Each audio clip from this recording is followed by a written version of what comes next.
This is Grimalkin Wednesdays with Grimalkin Records, Quiet Ear Records, and rumblepak.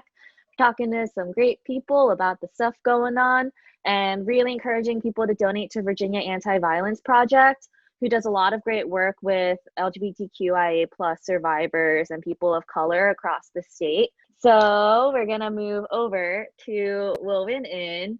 Hi, Mariah. How are you? Well, I'm doing good. Thanks for asking. Alrighty. Well, whenever you're ready, feel free to take it away. This is Grimalkin Wednesdays and Woven In.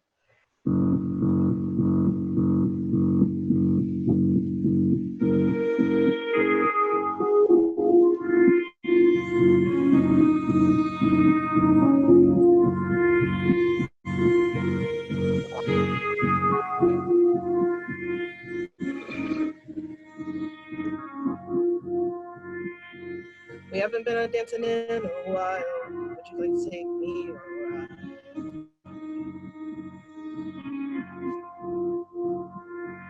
We haven't been anywhere in a while. Would you like to take me for a drive? We haven't taken any drugs in a while. You know me, I like to get wild.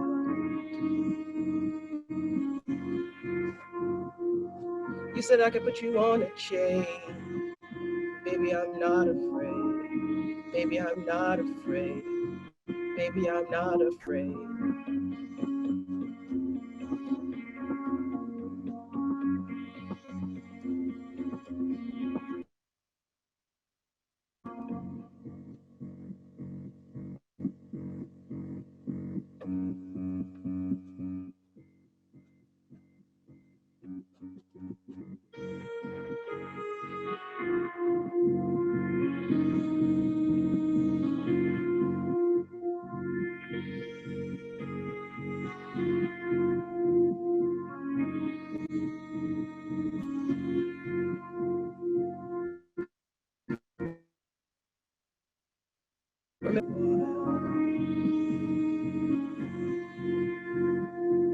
Stayed up late doing lines of cocaine. Baby, I'm not afraid. You said I could put you on a chain. Baby, I'm not afraid. Baby, I'm not afraid. Baby, I'm not afraid.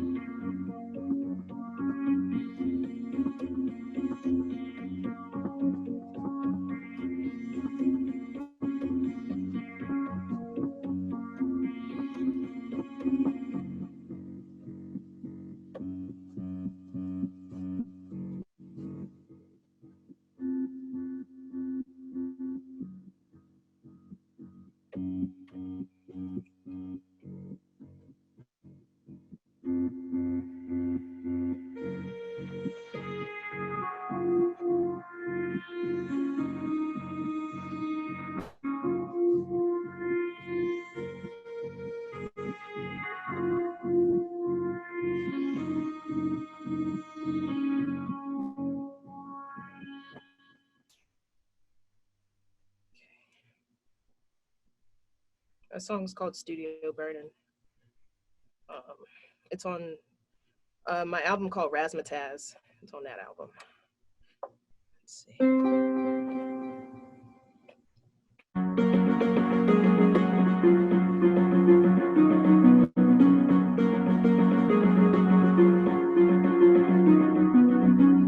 You say things so strange, makes me feel ashamed. I'm glad you don't drive me insane.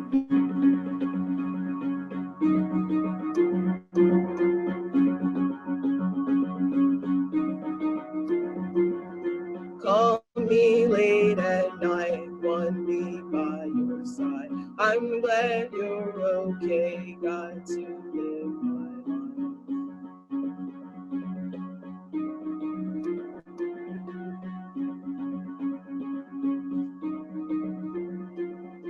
I'm glad you're okay, got to live my life.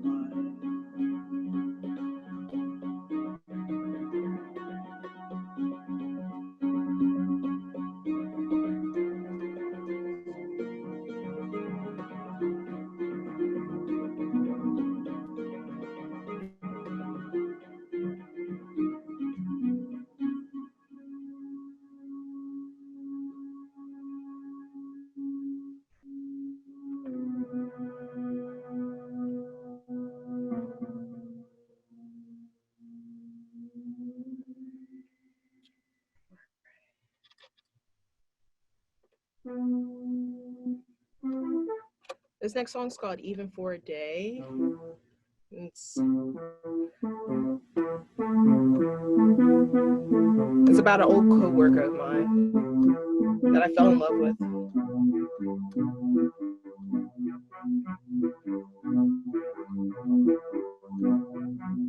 Spill right into my blue. Your lips just like wine. One drink and I'm fine. One kiss and I'm fine.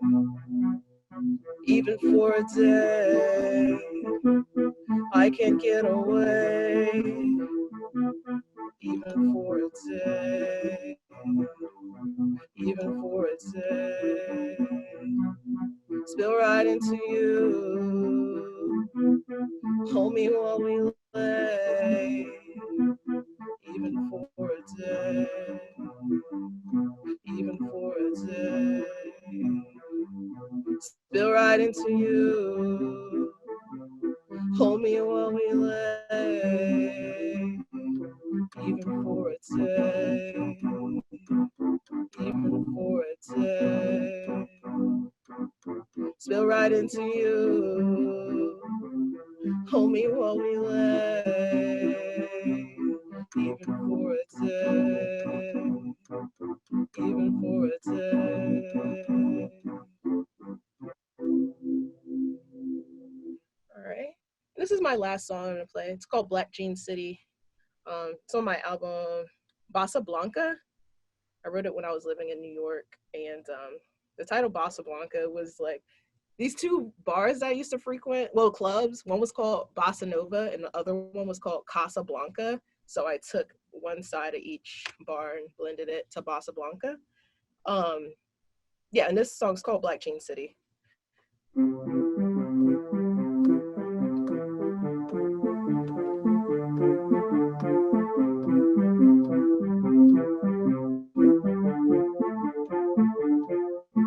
I've forgotten the troubles I once had. I've forgotten the problems I must have. A lot of them. And I love the road.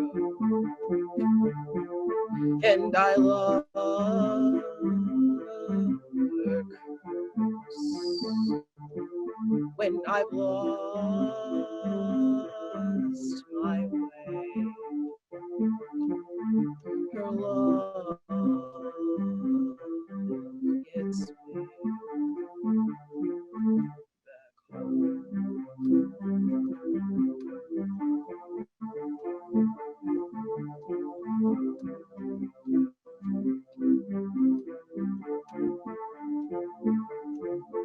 I've forgotten the troubles I once had. I've forgotten the problems I must have. A lot of them. And I love the road. And I love her cruise. When I've lost my way, her love gets me back home.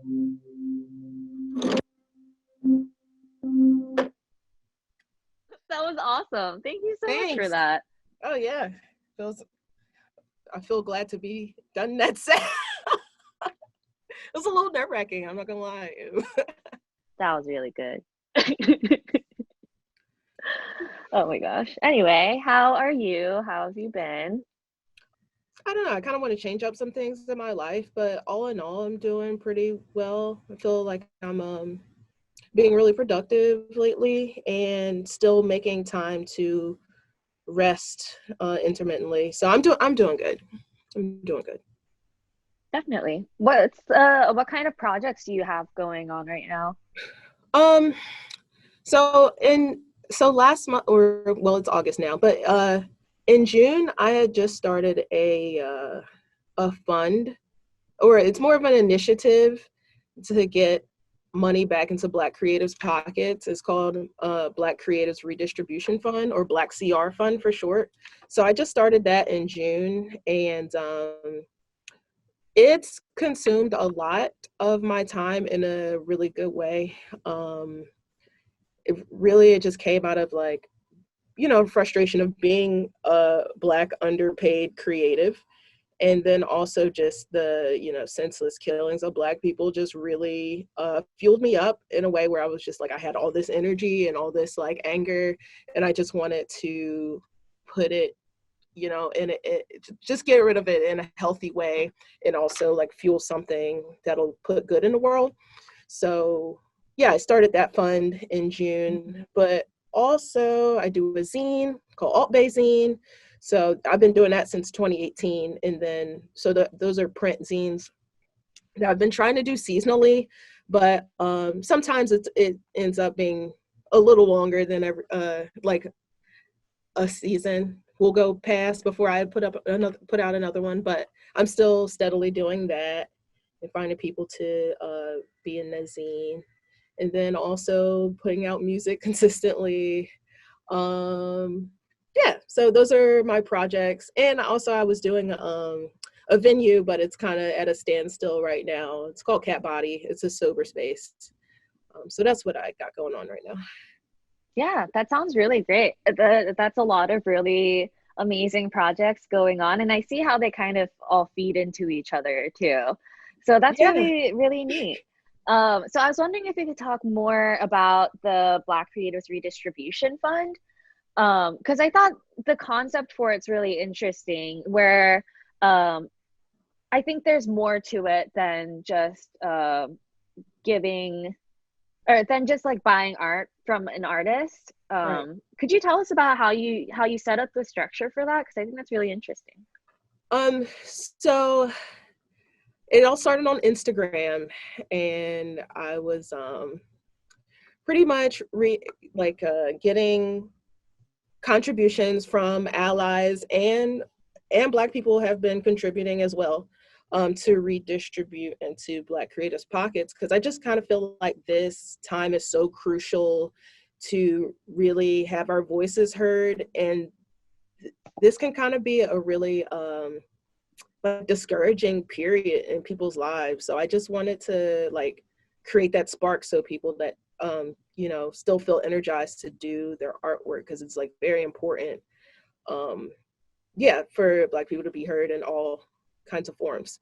So I was taking the contributions and then either sending it to Black people directly, just sending people money, or buying their artwork, and that would be like albums off the Bandcamp, or like physical art, poems, photography, any of that kind of stuff, and then just like reposting what I've acquired on the band, or excuse me, not the Bandcamp, reposting it on the Instagram page, Black CR Fund.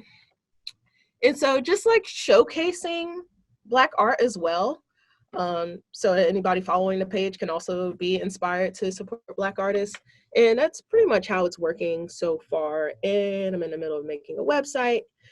Me and my friend Benedict, who's an ally, has pretty much like, he wants to support and using his talents in website creation. So we've been working hand to hand, and the website should be up probably by the end of this month.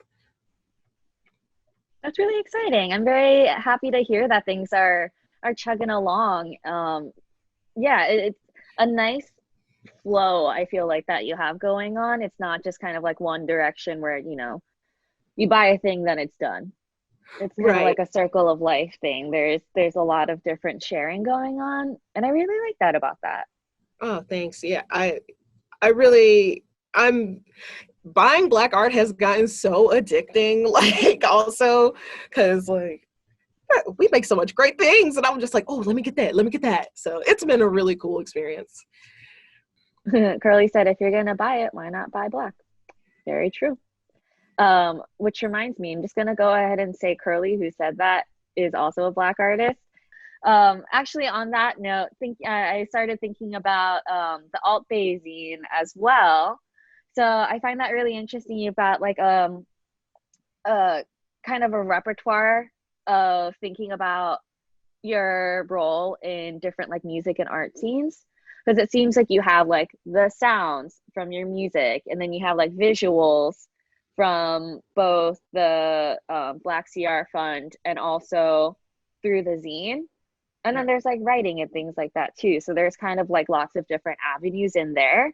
How has that been exploring like DIY and music through the zine aspect of it? Oh, it's been really cool. Honestly, like I'm fairly new to zines. Like I had never attended a zine fest or like I've bought zines like here and there, but I was never like really invested in zine collecting until I started Alt Zine. So I was just like really into DIY music and stuff, but I wanted to broaden my horizons. So anyway, and I guess in 2019, I had attended my first zine fest and I met a friend. His name is Stacia, and we connected like so hard, like through this, like at the zine fest, and just like we're still friends now, and that friendship has blossomed so lovely, and I just want to keep having those kind of interactions happen. So I'm really appreciative of the zine for that. And like honestly, I didn't think I would meet anybody through the zine. I thought I was just going to be the facilitator and other people would meet, and then I would just stand in the background and be like, oh, that's cool, they met. But then I met a friend, and that's not even the only friend. It's just really magical. I don't know. It's been a really cool experience. From that, what would you like to see in the future? Like, what's your vision? Um, a redistribution of power.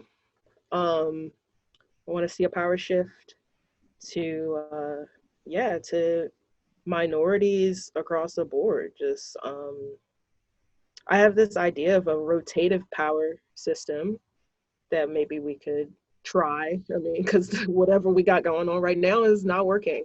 So I have an instrumental song called Rotative Power, but the bass basically it's a really emotional track for me because I just feel like things can't continue how they're going right now, and something just so we need to maybe try a different flow, and yeah, rotating the power is I think a good thing because it'd be great. I mean, it'll be great to have more minority power, but I think it's also like we all bring something unique to the table. To have a rotative power, I think would really bring out the best of everybody. Yeah, definitely. So by rotative power, what I'm hearing is that it's kind of shifting power around according to people's like skill sets and the things that they can contribute, Um, or I guess I mean most. I guess I mean in government for mhm. mostly, but also just in anything that's a powerful entity. It should be a rotative motion in between who's at the top.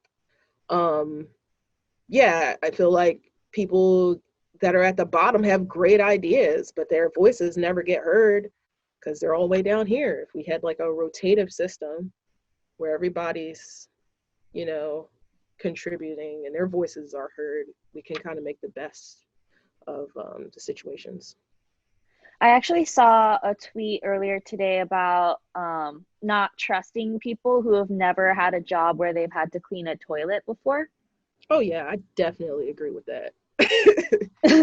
Definitely. Or like serve food. I mean, or anything like that. You know, any customer service based job is so humbling, and it lets you experience all different kinds of people. And yeah, if a person has never worked in customer service, then yeah, they can't be trusted at the top. That's point blank. Yeah, you're totally right about it being like a humility thing. I I totally think that everyone at some point in their lives should have to, at least just like once, deal with another person's Right. trash, just to like Right. know what it's like. Right. That kind of stuff can really be reflective of a person's like empathy and relationships to the other people around them. So kind of going back to like the different projects that you have going on, I was actually wondering about doing music projects on your own versus being part of a bigger community. So I've been doing Woven In since 2013 as a solo project, but like I've been joined by other musicians on stage occasionally, in different, I guess, eras of Woven In, and I have hired musicians to go on tour with me, and I have yeah, I've recorded like people on my album. I mean, you know, to like for example, a drummer. I've had like albums where I have drummers recorded, but I also have like a lot of music that's just me solely on the track playing all the instruments. Um, but yeah, I just think being a solo artist has worked for me over the years. One, because I like to move a lot. When I first started Woven and I was in Florida, then I went to Atlanta, then I went to Philly. I'm from Philly originally, but this was like my second go round with Philly, and I was an adult this time. Then I moved to Brooklyn. Then now I'm in Baltimore. So it would be really hard to just have a band and be like, all right, band, we're moving. So that's one of the reasons why Woven In has stayed a solo project. But also when yeah, it just makes most sense for me. I just feel like I am best when I am creating by myself. So I've just embraced it at this point. I used to want a band, but life happened and I'm like, oh no, like having a band is not really in my trajectory. I appreciate you talking about what the kinds of stuff that you've been working on in the past and how things have changed for you over time to now where you're really establishing all these different projects that you have going on, and enforcing your dreams of redistributing power across where you go. So that being said, thank you very much for all that you do. So the second to last question is, how can we support you right now? Um, so I've been selling t-shirts.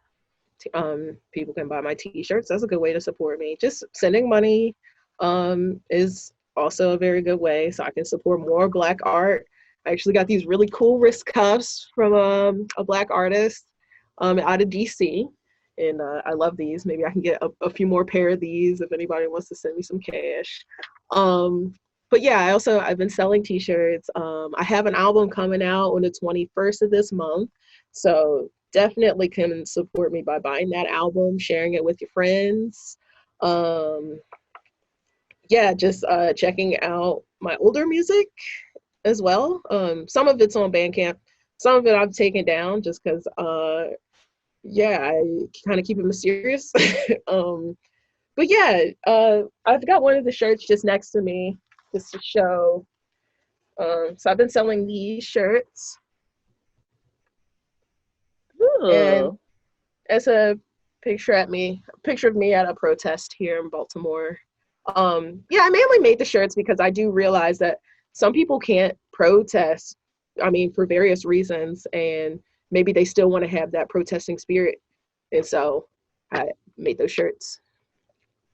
that's really sweet. And also just seeing a tiny version of you is also very sweet.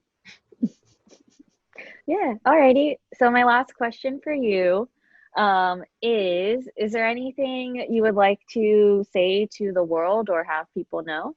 Yeah, just to keep supporting Black artists and Black businesses. Um, there's always room to support Black businesses. Yeah, so all you have to do is look, or yeah, anything from your toiletries. Those could be black owned products. I mean, people don't really think like that deeply, but it's like anything that you consume like daily, you could switch that over to a black owned company and it would make all the world to them. So that's what I want to say. Definitely. Oh, thank you so much for being on the show and for performing, and to all of you for being here. Just as a little wrap up, this is Grim Year Wednesdays, a collaborative effort between Quiet Year Records, Grimalkin Records, and rumblepak. And please, please, please donate to Virginia Anti-Violence Project. They do a lot of great work supporting survivors of violence on a lot of different levels. And so if you need help, or if you would like to support other people getting help, please go to their website, virginiaavp.org. And if you /donate, you can go ahead and do that too. Yeah, thank you all for being here. Please be good to each other. Bye.